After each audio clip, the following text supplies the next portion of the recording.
Yeah! Hello everybody, it's Terrence Popp. Welcome to another episode of Redonkulous.com. Male Dickery. You know what I'm saying? The stop factor. Some men are going to be pissed, but these are pretty much the 12 methods we use to get out of hot water, stop arguments. The truth is, all dudes do this, either consciously or subconsciously.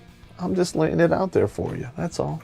For all you women out there, pay close attention. Skadoosh. Anyway, let us begin. Be aware of the context in which you speak, because you never know when you're going to cross some hidden line and things will go nuclear. Dudes mean what they say, and chicks will say stuff in some weird code and it means something else, which I have to do a show on that, actually. Chick speak. If you've been around her long enough, you know what switches she has in her brain pan that's going to make her go berserk on you. Be aware of that. Sometimes we mean exactly what we say. They just don't believe us when we say it. Number 2, I refer to this as tactical vagueness. Always be vague. Oh, I was out with Tom and we had a good time and we didn't really do too much. It's not a big deal. Don't add a lot of details. Don't incriminate yourself. Just like when you voluntarily go to sit down and talk to the cops. Yeah! They're not your buddy. Don't tell them shit. Stick to the Fifth Amendment. Bottom line.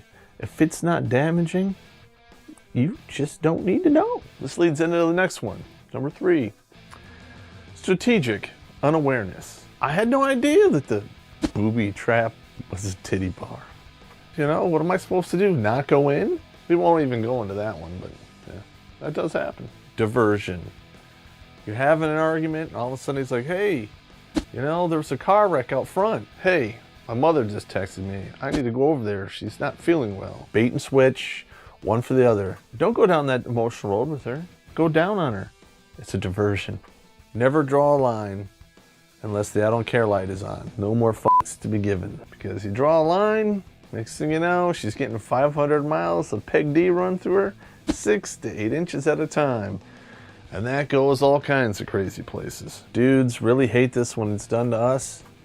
So, unless you really don't care, I don't care. Don't do it to her. 6, and this is one of my favorite ones, redirect. The argument has begun. You have taken the negative energy and redirect it to something else. It's like the Tai Chi of arguing. Works almost every time.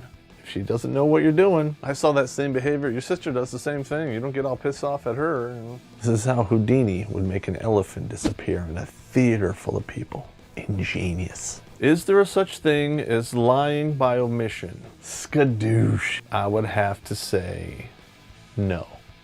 So you and your buddy went out to the bar last night. I went out with Tom.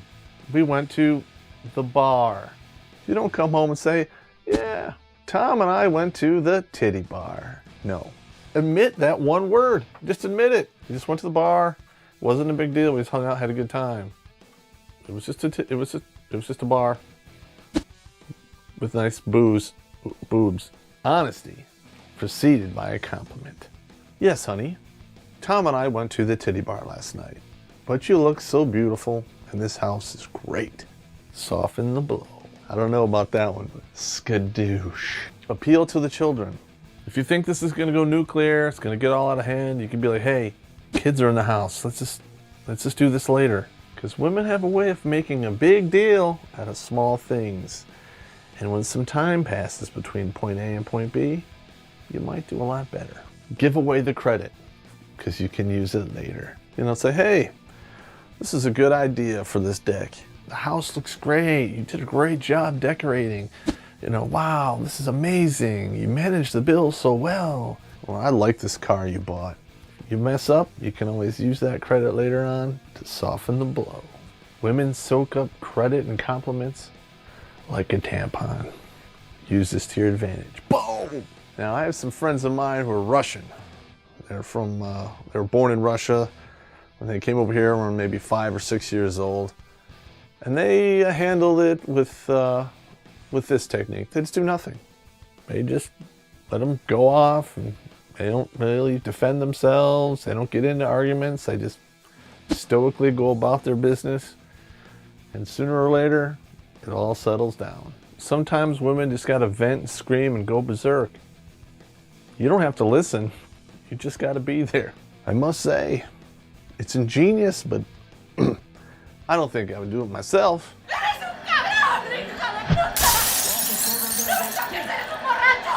And finally, the turnaround method. She gets all mad. You're like, you went to the titty bar with Tom? I'm like, yeah, you went to a bachelorette party 3 months ago. Did I get all upset about it? No. You just turned it around on her. Bonus. And for all of you dudes or chicks out there, I want to do a flip side on this. I want to know about argument starters. Put them in the comments below. We'll do a show on it. Beer is good. Don't forget to hit the subscribe button, because if you do, I'll just forget where we were last night. At the Shake It Club.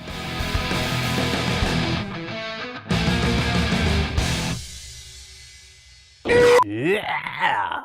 I left my carrying in your girlfriend's belly button. Oh, God.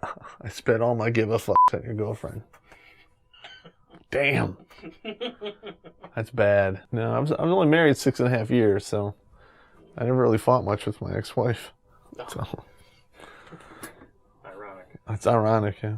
She went nuts for she went cuckoo for cocoa penis puffs. Cut that out, man.